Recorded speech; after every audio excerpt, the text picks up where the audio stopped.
Hello there. As Theresa May and Angela Merkel met in Berlin to discuss this crucial Brexit phase, Downing Street issued some details of the new customs proposals.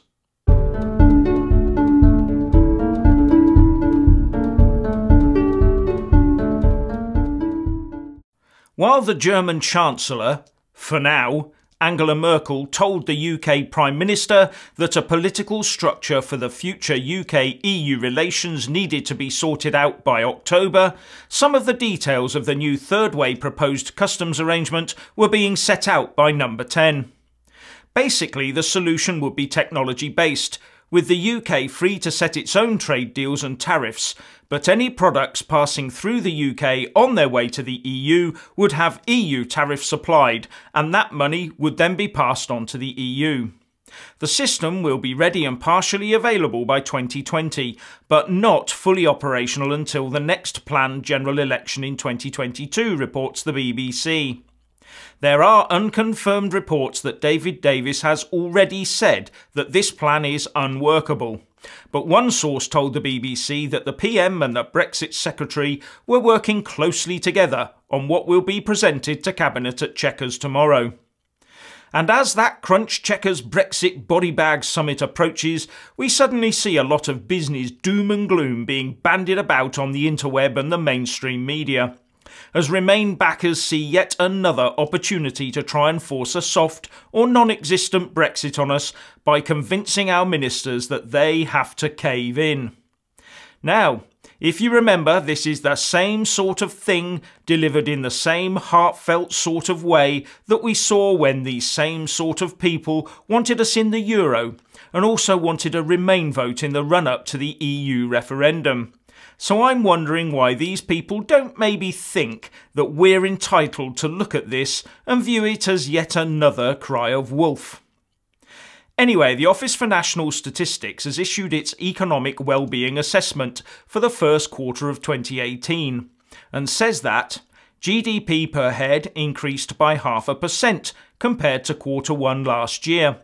Net national disposable income per head fell by 0.3% compared to Q1 last year, but increased by 0.6% compared to the final quarter of 2017. Real household disposable income per head increased by 1.4% compared to Q1 2017. There are some mixed results here, but overall, looking at the trend graph since Q1 2008, it doesn't look too bad. And many of the indicators are above those of a few years ago, despite the recent fall in real household disposable income per head index. Now, do you remember all that furore over those demands to see those Brexit impact statements? We had Remain MPs and Lords queuing up to say how vital it was for them to see those highly important assessments. Well, The Guardian reports today that according to a Freedom of Information request, only 6% of the 1,450 parliamentarians has bothered to take a look at them. So, there were only 89 visits by just 83 of all our politicians to the restricted reading room where the documents have sat since December 2017, gathering dust. After all the heat and wasted time, it transpires that they weren't interested anyway. So it was in fact all just political posturing by Remoaners. Now to Trump. According to Talk Radio, the Greater London Authority is either about to give or has given protesters permission to fly a Trump angry baby blimp over London during the visit of the US President to the UK.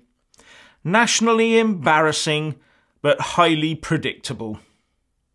According to Breitbart, a George Soros-backed non-governmental organisation called Citizens UK has launched a campaign to urge the Home Secretary Sajid Javid to extend the Vulnerable Persons Resettlement Scheme in the UK beyond 2020 as a decision on its future is pending. But as the war in Syria is now coming to an end, what can the justification for this be, other than turning it into a permanent route for economic migration? Surely this is the time to start planning to help them return safely and rebuild their country, not take their people and leave the country in ruins. Oh, but I forgot. The wrong person is winning in Syria, isn't he? And inevitably out will come the red card of racist should anyone even hint that this route not be left open and ever expanding for all time.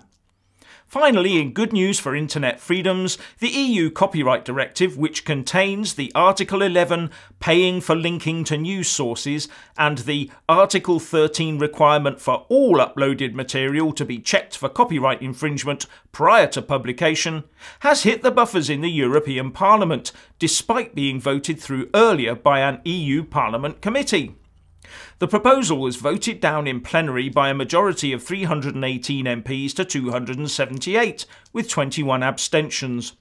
One of the main campaigners against the copyright law proposal, German MEP Julia Reda, tweeted out, "Great success. Your protests have worked. The European Parliament has sent the copyright law back to the drawing board." But many musicians and creators are not so pleased, as they feel they are currently being cheated out of income, and they saw this as a way of getting properly paid for their work. But you have to wonder if these new requirements would not have just frozen the internet up, with people finding they couldn't upload content due to tripping over badly set up algorithms that can't distinguish between copyright infringement and fair use under the current law. But the copyright law proposal is not yet dead. What it means is that debate going forward will be held in public, and the directive will be reworked in the meantime and looked at again in September. Let's see what the rewrite looks like. Different words but similar intended outcome maybe. So, please let us all know what you think by leaving a comment below. Thank you for watching. Please do like and share this video, and also subscribe to my channel. And when subscribing, please do remember to press on the little bell next to the subscribe button. That way you'll get an alert every single time I put up a new video. Thank you very much for watching.